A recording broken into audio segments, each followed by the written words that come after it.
everyone who's ever been in a band can tell you that the democratic process, if it is a democratic process, and ours was extremely democratic, not all it's cracked up to be in terms of a singular vision. And I think where I'm at now, I think, oh man, listening back to some Lionize stuff, I would have changed this or I would have changed that, or man, I wish we didn't have this argument about this part because it's so much better the way we did it before. All these things you would have done differently because you had to compromise. So for me now, there's no compromising. It's my vision 100%. So if it sucks or if it fails or if it doesn't work, solely on me.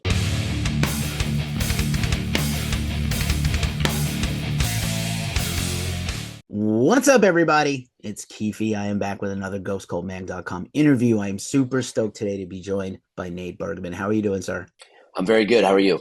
I am awesome. It has been a very long time since we chatted.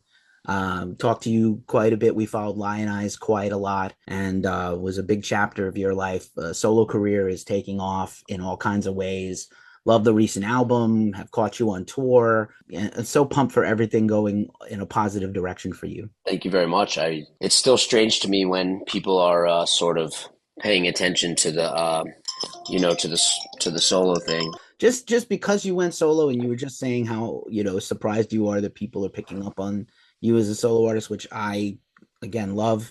And I think it's harder now than when you broke into music to make it at any level. So it's equally got to be hard to balance like work and life when you're a musician and you tour a lot and all the things. And I can't imagine starting over today when I was in bands. And on one hand, there's a lot of access and a lot of opportunity, but on the other hand, OMG, how hard is it? Yeah, I mean, it's really funny that you say that. I'm really lucky because it's my full-time job, and that never really happened in Lionize. I think the two things that the juxtaposition of this of where I'm at right now, and I think the thing that I find so complicated or interesting about what's happening is that Lionize was around for probably 16 years. And, we never quite had the traction. We sort of had a small culty following and never really had the traction to push it into a bigger place. And within about a couple years, 2 years, a year and a half, 2 years of me starting this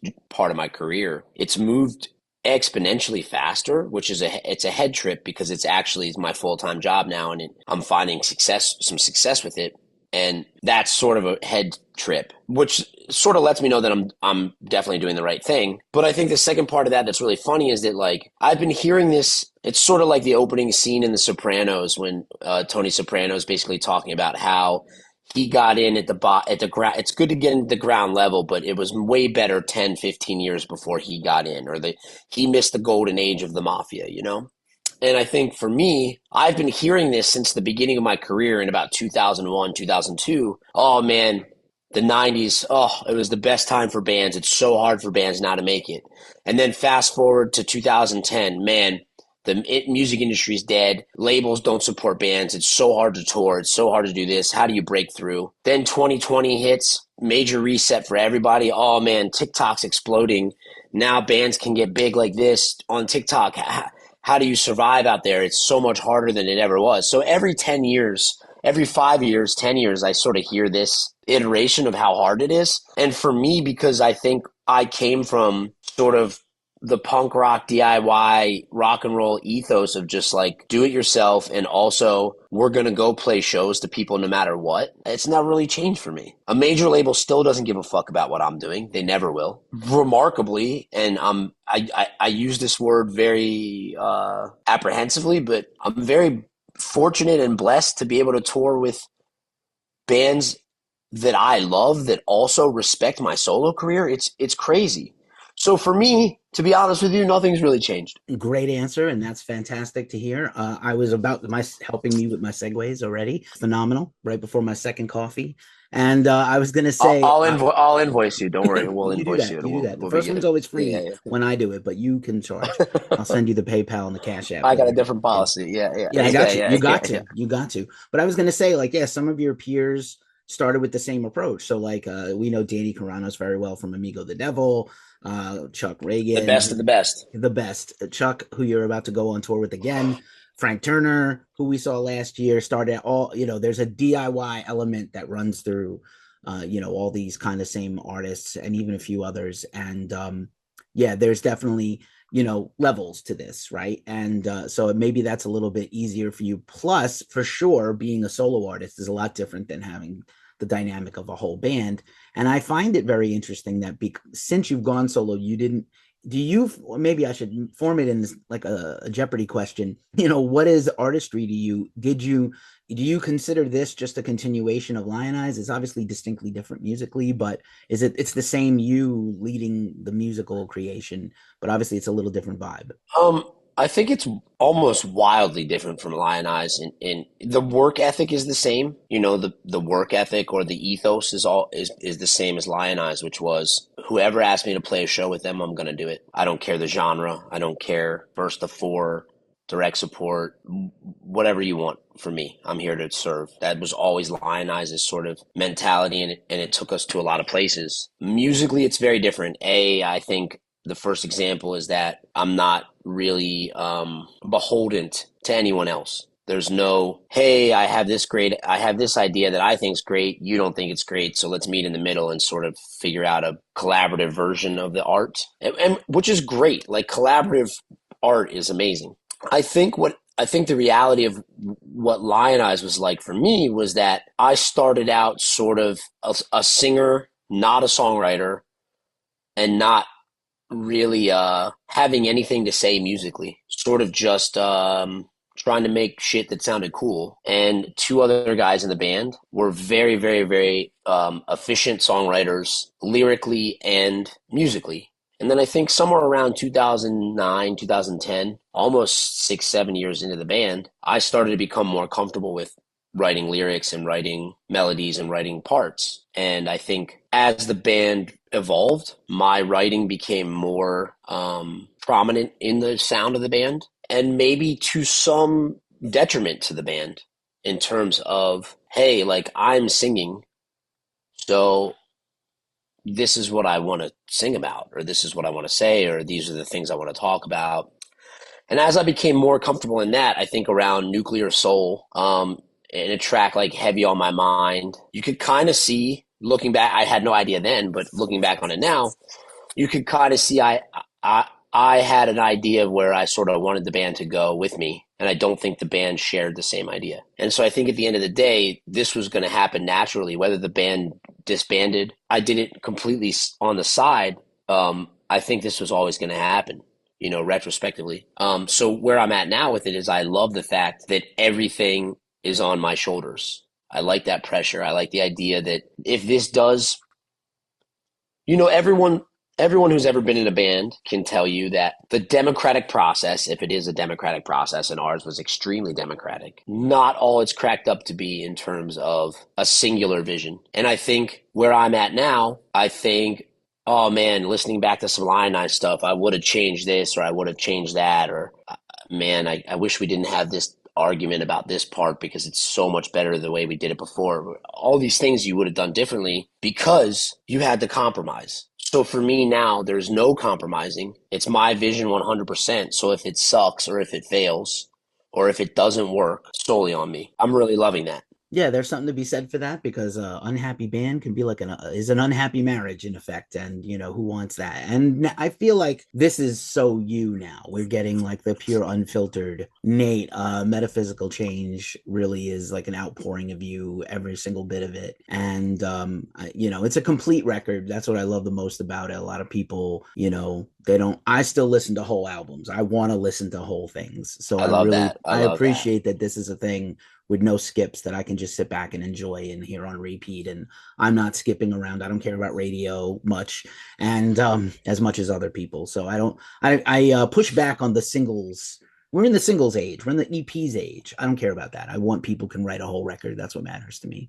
I love that idea. And you know, it's funny. I think as a piece of art, that's funny that you say that. I also don't love singles. But something that singles over the last year or two have allowed me to do is basically metaphysical change. It's a departure from Lionize, but there's definitely a lot of Lionize still in that album. There's a lot of things, the way I would have written songs or approached songs lyrically, musically. There's a lot of that it's a transitional record for me. It's me saying, "Hey, listen, this is what I did for a long time, and I think I'm good at it, and I like it, but this is where I'm going." And if you listen to the singles that I've been able to put out over the last year or so, 2 years, they've allowed me to introduce myself and bring people with me over a more spread out period of time, as opposed to saying, well, this is the direction I'm going in now, fuck you. So the next thing that comes out will be really no Lionize influence on it whatsoever. And it'll be fully and completely where I'm at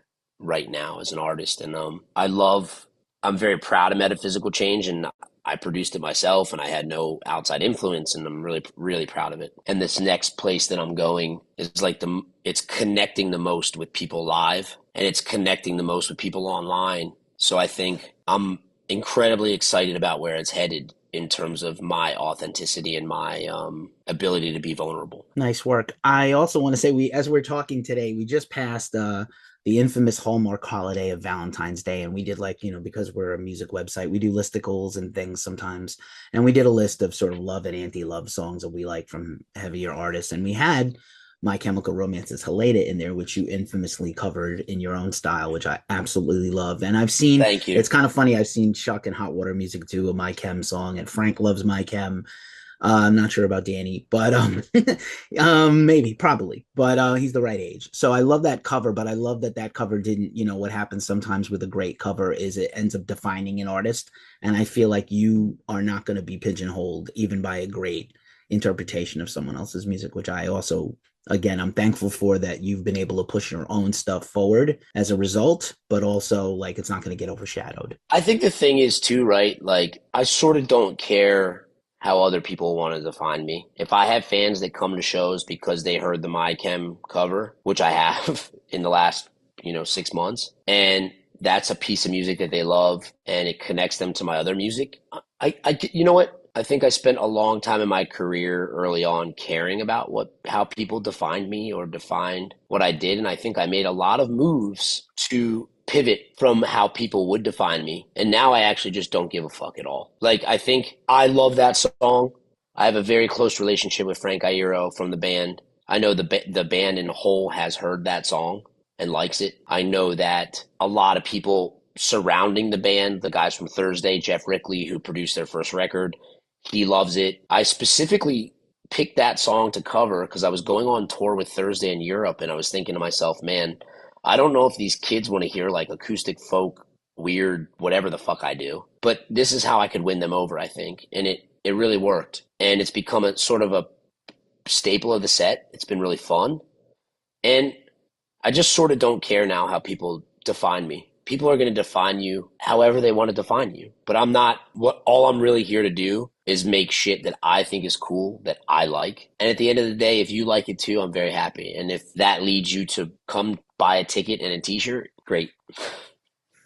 Right on, right on. Speaking of Europe, you're just about to head back out to Europe with Chuck. Again, Yeah. we love Chuck here. We've been I'm so honored, man. I can't even tell you, like, Hot Water Music is such a big deal to me. And his solo stuff is so prolific and incredible. And actually, I loved Todd Bean, who plays lap steel and pedal steel on all of Chuck's stuff and tours with him, who was in the band Lucero, plays pedal steel on my entire first album and a bunch of my songs. My connection to him was through Lucero, and then when he started touring and writing with Chuck, I fell in love with Chuck's solo stuff. And I'm just really honored. Truly, I don't mince words, and I think people who know when I speak to them or I do interviews, like I'm no bullshit, and I don't suck dick just to do it. Like I love what Chuck does. I love it. And I'm so fucking grateful and honored to be a part of the thing that he's presenting.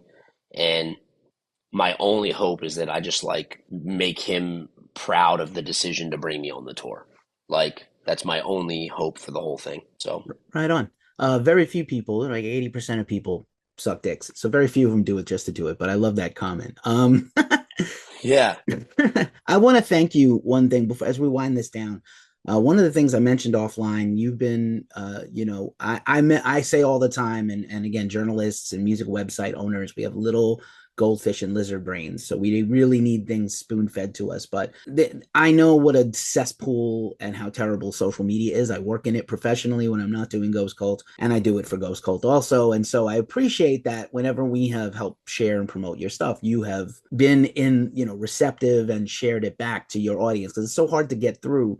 I often say that like these music websites are not much different than the DIY bands I played in 20 years ago and Sure. But like, 25. what kind of dickhead wouldn't reshare the thing? First off, everybody who's a songwriter, everyone who's an entertainer, all of us, we're narcissists for obviously. So like, why wouldn't you be sharing something that's about you in the first place? And then Ghost Cult, I feel like, has always done a really good job of supporting and being very fair and balanced with the coverage. And it's not biased. And I feel like if it is biased, the only thing it's doing is supporting good shit. So for me, it's a no brainer. It's like it takes 10 seconds, 5 seconds, maybe even less. Five might be like an eternity to just reshare something. Like, so for me, it's like, it's really ridiculous. It's really ridiculous to not do it. And I think if you don't do it, you just should be like ashamed of yourself or whatever. I don't know. It's Yeah, no insane. worries. I appreciate you so much for saying that, but also, and I also don't just suck dick. But $20 is $20, but I don't suck dick for nothing. But like at the same time, I'll do it for 10. there we go. We're haggling now. That's the music business, baby. That's the music business for sure. Mike Patton was wearing that shirt all last Bungle tour, which was like 20 bucks. I'm not gay, but $20 is $20. And no offense to all my friends across the rainbow, but I do love that shirt a lot more than I probably should. Great. And and he wore it on shirts. He took selfies with people and point to the shirt like, "Don't miss the shirt." For a last thing, I always like to end these with a wild card question. And again, it's unfair to say you're a favorite of ours, but you are. If you could go Thank back you very and much. yeah, man, we do try to support deserving people the most, and it's hard out here to cover everybody. And I get complaints like, you don't write enough about this, you don't do that. Why are you writing about this? I feel because You'll get a few on this. You'll get a few on this one. yeah, Don't worry. we're one of the few sites that don't have metal in our name. So as much as we're known for rock and metal, I have always covered like Amigo the Devil, and I have always covered Frank Turner, and I reviewed Frank Turner's album personally. And people are like, "Why are you doing this emo shit?" And I'm like, "Because the emo shit is important, you knuckleheads." But I always like to end these with a wild card. So my wild card question for you is, if you could get in a time machine and go back and meet younger Nate before you started out in music, what would you tell younger you about the music business? What age? We're just And pre getting into it. pre getting into it, just come meet yourself. Hey, I'm older you from the future. Here's some advice. What would you say? I think I would say the first thing I would say is that nothing is guaranteed to happen. So not one show or one opportunity will make or break your career, but always treat every opportunity like it will make or break your career. Show up like that. And then I think the second thing that I would say is that start your solo career about 10 years earlier than you did, and things will be very good. It's all going to be all right, everybody. Good words. Yeah. Nate Bergman, super cool to meet you and talk to you again after almost 10 years, probably. Again, Yeah. thanks for being you and doing what you do. We're going to support that UK tour, and we'll wait for the next thing you announce and come, new music, more There's tours. We'll there's be there. yeah, there's a lot more coming out even this week, so I'm really excited to share it with you guys. And thank you again for supporting me, and thank you for taking the time. And I apologize again for being late to this. I will probably be late to the next thing, but I'm very sorry, and I'm sorry in advance for the next one. You are fantastic and fine. No worries, my friend. We'll see you out there on the road in person next time, and I'll give you a big I'll attaboy. see you in San I'll see you in San Francisco soon, actually. I All right. can't say when, All I right. can't say the date, but it'll be on my social media within the next 5 days. Okay. We'll mark it Come out down. to the show. We'll have All tickets right. for you. Yeah. Oh no. Well, we'll see. And when I Yeah. get into a show for free, I always buy something, so it's okay. I support Yeah. people. That's That's what I even try to do. better. Great. Buy a We got vinyl, you. get a shirt, buy a shirt that doesn't fit me, and give it to somebody. It's fine. I'm in. Fully All in. right. Take care.